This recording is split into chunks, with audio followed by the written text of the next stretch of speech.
우리가 지금까지 살펴본 이 말라기서는 서론 이후에 총 6개의 논쟁 단락으로 구성되어 있었고, 지난 시간에 그 6번째 논쟁까지도 모두 살펴보았습니다. 그리고 오늘은 이 말라기서의 결론이자 마지막 권면 또는 마지막 경고라고도 할 수 있는데, 마무리하는 마음으로 한번 전체를 간략하게 살펴보도록 하겠습니다. BC 539년 고레스의 칙령에 의해서 이스라엘의 바벨론 포로기는 공식적으로 종결되었습니다. 그리고 그 다음 해인 538년에 그들은 그토록 원하던 고국으로 돌아가게 되었죠. 이 회복에 대해서는 오래전부터 많은 선지자들의 예언이 있었으나 이 당시 그 누구도 이스라엘이 바벨론으로부터 이렇게 빨리 그리고 이렇게 빨리 그 예언이 성취될 것이라고는 상상도 못했을 것입니다. 그러나 놀랍게도 그 예언은 한 세대가 다 가기도 전에 이루어지게 된 것이죠. 그러니 본국으로 향하는 이스라엘의 발걸음은 아주 가벼웠을 겁니다. 이제 드디어 하나님께서 그들에게 말씀하셨고 보여주셨던 그 영광스러운 임재와 축복, 그리고 번영, 평화, 기타 등등 긍정적인 그 모든 것들을 다시 그들에게 주실 것이라는 그런 부푼 기대감에 들뜬 마음으로 돌아왔겠죠. 그러나 막상 돌아와 보니 인구는 고작 15만이었습니다. 그 당시에 도시 가운데 에베소라는 도시가 25만이었던 것을 생각하면, 그리고 가나안에 들어갈 때만 해도 이스라엘은 최소 200만에서 많게는 300만 이상까지도 볼 수 있었는데 고작 15만이라면 너무나 초라한 복기죠. 그리고 그들의 땅은 가로 40, 세로 30km. 아주 작은 땅이죠. 부산 정도, 부산보다 조금 더 큰 정도 아마 될 겁니다. 뿐만 아니라 모든 부분에서 자유는 있었지만 그러나 그들은 공식적으로 바사의 속국이었습니다. 그리고 외부적으로는 끊임없는 이웃 민족들의 공격이 있었고, 내부적으로 계속된 가뭄과 병충해, 그러니 상황이 좋을 여지가 하나도 없는 거죠. 그럼에도 불구하고 에스라 그리고 느헤미야 같은 사람을 통하여 먼저 그들의 신앙을 회복하기 위해서 성전도 재건하고 성벽도 쌓아 올렸으나 상황은 달라지지 않고 여전히 극심한 빈곤과 불안과 핍박에 시달려야만 했던 것이죠. 그리고 이러한 과정들을 통해서 제기되는 문제들 가운데 가장 큰 문제는 바로 영적인 공허함이죠. 공허함. 왜냐하면 하나님께서 뭔가 하실 것만 같은 그런 부푼 기대를 안고 돌아왔는데, 없는 살림에 성전도 짓고 성벽도 쌓아 올렸는데 아무런 변화가 없으니 그들의 그 공허함은 이루 말할 수 없었겠죠. 자, 상황이 이렇다 보니 이런 상황 가운데 제기되는 그들의 상황, 그리고 그에 따르는 논쟁들을 살펴보면, 먼저 첫 번째 논쟁의 핵심 키워드는 사랑이라고 말할 수 있을 것입니다. 다시 말해서 하나님께서는 더 이상 이스라엘을 사랑하지 않는다라고 그들이 생각하게 되었던 것이죠. 그러다 보니 이어지는 두 번째 논쟁의 키워드는 공경함과 두려워함이라 할 수 있을 것입니다. 즉 하나님을 더 이상 경외할 필요성을 느끼지 못하고 있었던 것이죠. 그래서 나타나는 현상이 어떤 것이었냐면 제사, 즉 예배를 대하는 태도가 엉망이었죠. 그 가장 대표적인 증상이 더러운 떡, 즉 하나님 받으시기에 합당하지 않은 제물을 드렸던 것인데, 제물만 그랬을까요? 제물이 엉망인데 제사가 온전했을 리가 없겠죠. 그렇기 때문에 그들이 드렸던 제사의 모든 부분에서 더러운 떡만이 아닌 더러운 제사가 하나님께 드려지고 있었던 것입니다. 이런 모습들을 통하여 드러나는 그들의 마음은 더 이상 하나님께 기대할 것이 없다. 하나님에 대한 기대감이 전혀 없는 상태라는 거죠. 그러니 어떻게 하겠습니까? 눈을 돌리겠죠. 이 당시 사회는 신정사회였습니다. 각 나라들마다 모시는 신들이 있었고 각 나라끼리의 전쟁은 신들끼리의 전쟁으로 비춰지던 때였습니다. 그렇기 때문에 이들 역시나 하나님이 우리의 기댈 곳이 되지 않는다면 다른 신이 필요할 수밖에 없는 것이죠. 즉 하나님을 대체할 다른 신이 필요했던 겁니다. 그래서 나타나는 세 번째 키워드는 이스라엘이 거짓을 행하는 것이었습니다. 여기서 말하는 거짓이라는 것은 거짓말을 했다는 것이 아니라 어려서 맞이했던 아내를 버리고 이방신의 딸과 결혼한 것이죠. 다시 말해서 이스라엘이 하나님을 버리고 이방신에게로 갔다 하는 것입니다. 그러니 이들은 하나님에 대한 기대감도 없고 두려워하지도 않고 공경하지도 않았으며 심지어 이미 다른 신과 결혼을 한 상태였으나 하나님에 대한 것들을 완전히 접을 수는 없고 그러다 보니 제사를 드리긴 드려야 되는데 그 드리는 제사가 정말 거추장스럽고 짜증나고 귀찮고 대충 안 드리면 욕먹고 눈치 보이니까 억지로 드리는 제사가 될 수밖에 없었던 것입니다. 그러니 그 제사를 행함에 있어서 불평이 나오겠습니까? 안 나오겠습니까? 당연히 나올 수밖에 없는 것이죠. 매사가 불평이고 불만이고 제대로 하는 것은 없으면서 뒤에서 욕이 나고 입만 열면 거짓말이고 그러니 이어지는 말라기의 네 번째 논쟁의 키워드는 바로 말입니다. 즉 말로써 이들은 여호와 하나님을 괴롭게 하고 있었다는 것이죠. 그런데 재미있는 것은 무엇인가 하면 그들의 실상이 이러면서도 바라는 것은 있었습니다. 바로 축복이었죠.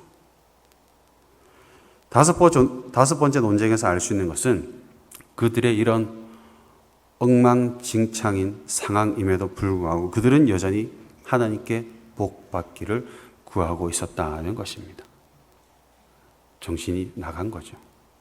그래서 하나님께서 이 다섯 번째 논쟁에서 하시는 말씀을 간략하게 이야기하면 10절 한 절만 보면 되는데 이것을 더 간략하게 저의 언어로 표현해 보자면 신앙의 가장 기본인 11조부터나 온전하게 드려라 라고 볼 수 있는 것입니다. 가장 기본도 안 하면서 복을 받기를 구하고 있었던 그들의 실상을 책망하시고 있는 거죠. 그런데 놀라운 것은 그러면서도 하나님께서는 그들에게 돌아오라 라고 말씀하고 계신다는 것입니다. 그래서 나타나는 마지막 여섯 번째 논쟁, 이 논쟁의 핵심 키워드는 마음입니다. 여섯 번째 논쟁은 앞에서 나타났던 그 모든 논쟁의 마무리격인 논쟁으로서 현재 그들의 마음이 떠나 있으니까 그런 상태로 하는 하나님을 향한 섬김이 온전한 섬김이 결단코 될 수는 없는 거죠.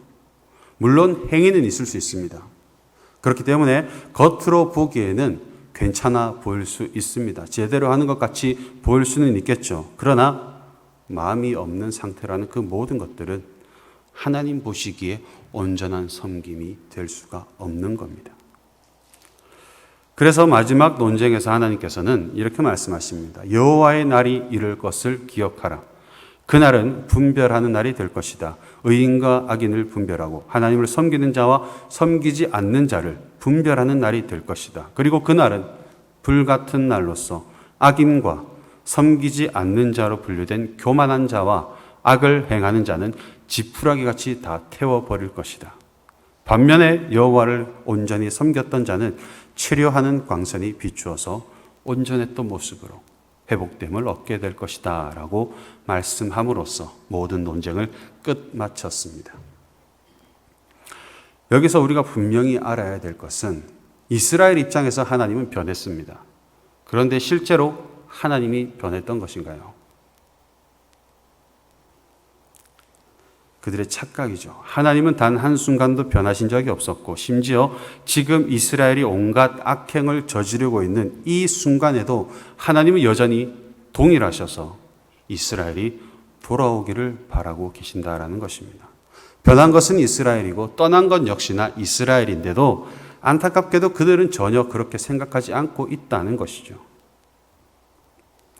그런 그들에게 이 말라기 말씀이 선포됩니다.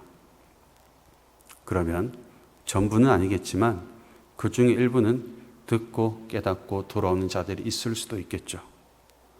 그런 자들에게 무엇이 필요하겠습니까? 돌아갈 수 있는 방법이 제시되어야만 하죠. 그래서 말라기 선지자는 그의 서신의 마지막을 이 방법, 즉 하나님께 돌아갈 수 있는 방법에 대한 권면으로 마무리하고 있는데, 먼저는 4절입니다. 4절에 보면 내가 호렙에서 온 이스라엘을 위하여 내 종 모세에게 명령한 법 곧 율례와 법도를 기억하라 라고 말씀하고 있습니다. 그러면 여기서 호렙은 어디겠습니까?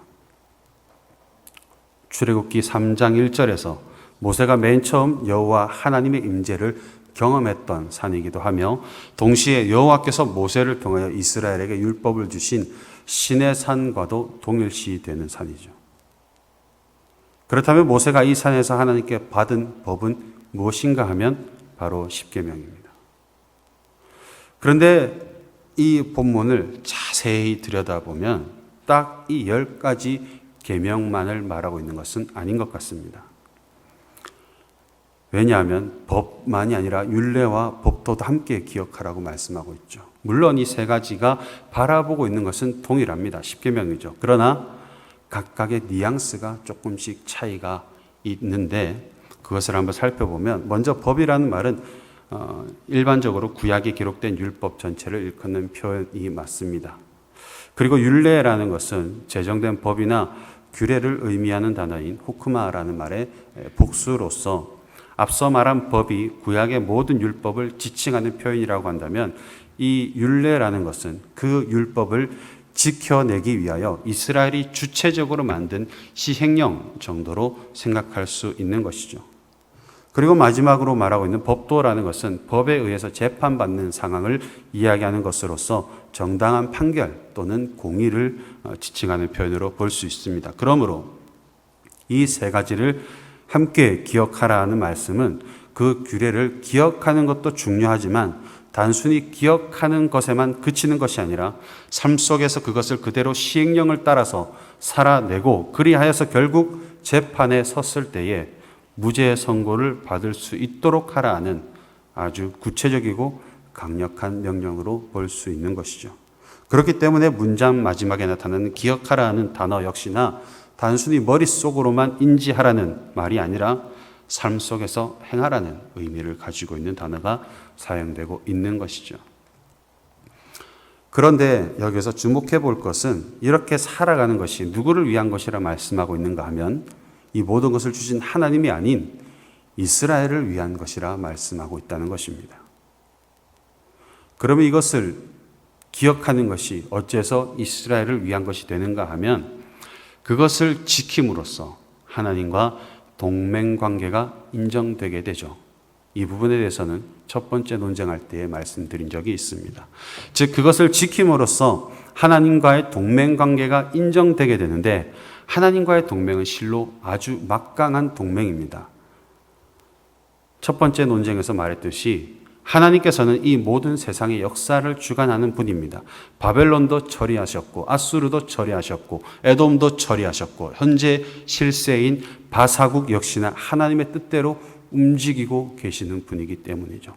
이 세상 그 누구보다도 강력한 분이 하나님으로 등장하고 있는데, 이것들을 기억함으로써 그분과 동맹 관계가 성립되기 때문입니다. 누가 유익인가요? 당연히 이스라엘에게 더 유익이죠. 하나님 입장에서 뭐가 아쉽겠습니까? 제가 쉽게 하는 표현이 있습니다. 하나님 입장에서는 싹 치워버리고 새로 만드는 것이 더 쉬웠을 것이다. 그렇지 않습니까? 그러므로 말라기 선지자가 이 책을 마무리하면서 그들에게 하는 결론적인 권면, 그 첫 번째는 너희를 위하여 너에게 주신 그 율법을 잘 기억하고 그대로 행하라 하는 것입니다. 그리고 이어지는 두 번째 권면을 살펴보면 5절에 보라, 여호와의 크고 두려운 날에 이르기 전에 내가 선지자 엘리야를 너에게 보낼 것이다 라고 말씀하고 있는데, 이 말씀이 무슨 말씀인가 하면 여섯 번째 논쟁을 떠올려야 됩니다. 여기에서 여호와의 날이 이를 것임을 이미 말씀하신 바 있습니다. 그런데 그 날은 어떤 날인가 하면 심판하는 날이었죠. 그래서 크고 두려운 날이 될 것인데, 바로 그 날이 이르기에 앞서서, 즉 그 날이 오기 전에 미리 선지자 엘리야를 너에게 보내줄 것이다 라고 말씀하고 있는 것입니다. 그러면 이 엘리야가 와서 하는 역할이 무엇인가 하면 6절이죠. 그가 아버지의 마음을 자녀에게로 돌이키게 하고 자녀들의 마음을 그들의 아버지에게로 돌이키게 하리라. 즉 돌이키게 한다라는 거죠. 그런데 만약에 이 엘리야를 통하여 돌이키지 않았을 때 어떻게 되는가 하면 6절 마지막에 이렇게 말씀합니다. 내가 와서 저주로 그 땅을 칠까 하노라. 내가 와서 저주로 그 땅을 칠까 하노라. 그런데 이 말씀 앞에 보면 두렵건대가 붙어 있습니다. 이게 무슨 의미냐 하면 하나님께서도 나도 그렇게까지 하고 싶지는 않다라는 거죠. 나도 그렇게까지는 하고 싶지 않다. 그래서 먼저 엘리야를 신호로 보내줄 테니까 엘리야가 왔을 때 그가 왔다면 그때라도 돌이키라. 그때가 마지막 기회일 것이다. 제발 나로 너희를 심판하지 않도록 해달라는 간곡한 하나님의 요청인 것이죠. 그럼 여기서 말하는 선지자 엘리야는 누구인가 하면 마태복음 17장 12절 13절에 보면 내가 너희에게 말하노니 엘리야가 이미 왔으되 사람들이 알지 못하고 이미 임의로 대우하였도다. 이 인자도 이와 같이 그들에게 고난을 받으리라 하시니 그제서야 제자들이 예수께서 말씀하신 것이 세례 요한인 줄을 깨달으니라. 그리고 누가복음 11장 17절에 보면 세례 요한의 아버지 사가랴에게 주시는 말씀입니다. 그가, 여기서 말하는 그는 태중에 있는 아이죠. 그 아이가 또 엘리야의 심령과 능력으로 주 앞에 먼저 와서 아버지의 마음을 자식에게 거스르는 자를 의인의 슬기에 돌아오게 하고, 말라기 4장 6절과 비슷한 말씀입니다. 뿐만 아니라 그의 모습도 보면 엘리야와 세례 요한 모두 털 옷을 입고 허리에 가죽띠를 띠고 다녔습니다. 그리고 엘리야도 당시 종교적 특권층으로부터 멀리 떠나 야인으로 살았는데 세례 요한 역시나 세속과 떨어진 광야에서 살았으며 엘리야는 하나님의 말씀으로 사람들의 죄악을 꾸짖고 회개의 길로 인도하였는데 세례 요한도 죄인들을 회개케 하여 세례를 베풀었죠. 그렇기 때문에 이쪽으로 보나 저쪽으로 보나 본문에서 말하는 선지자 엘리야는 세례 요한을 일컫는 말씀인 것입니다. 그렇다면 큰일 났죠. 이미 이 말씀은 2000년 전에 이루어져 버린 것입니다. 그렇다는 것은 우리는 여호와의 크고 두려운 날이 언제 임해도 전혀 이상하지 않을 말세지 말을 살아가고 있다는 것이고, 그렇기에 오늘은 어쩌면 우리가 돌이킬 수 있는 마지막 기회일 수도 있다라는 거죠. 어떻게 돌이킬까요? 세례 요한이 신호였습니다. 그는 갔지만 그가 전한 말씀은 여전히 살아 있습니다. 회개하라, 천국이 가까이 왔느니라. 그러므로 이 두 번째 겉면을 정리를 해보자면 이 말씀을 날마다 붙들고 살아감으로써 우리에게 주어진 매일이 나에게 주어진 마지막 날로 인식하며 그에 합당한 삶, 회개하고 주님께 돌아가는 삶을 살아야 한다는 것입니다.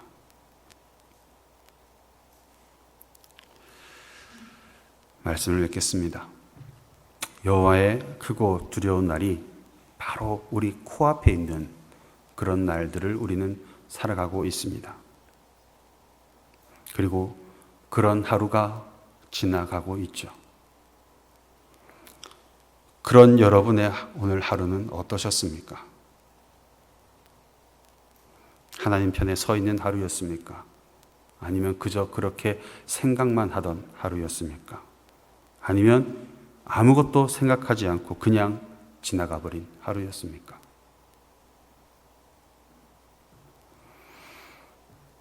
후회는 아무리 빨라도 늦습니다. 마지막 기회는 바로 지금입니다.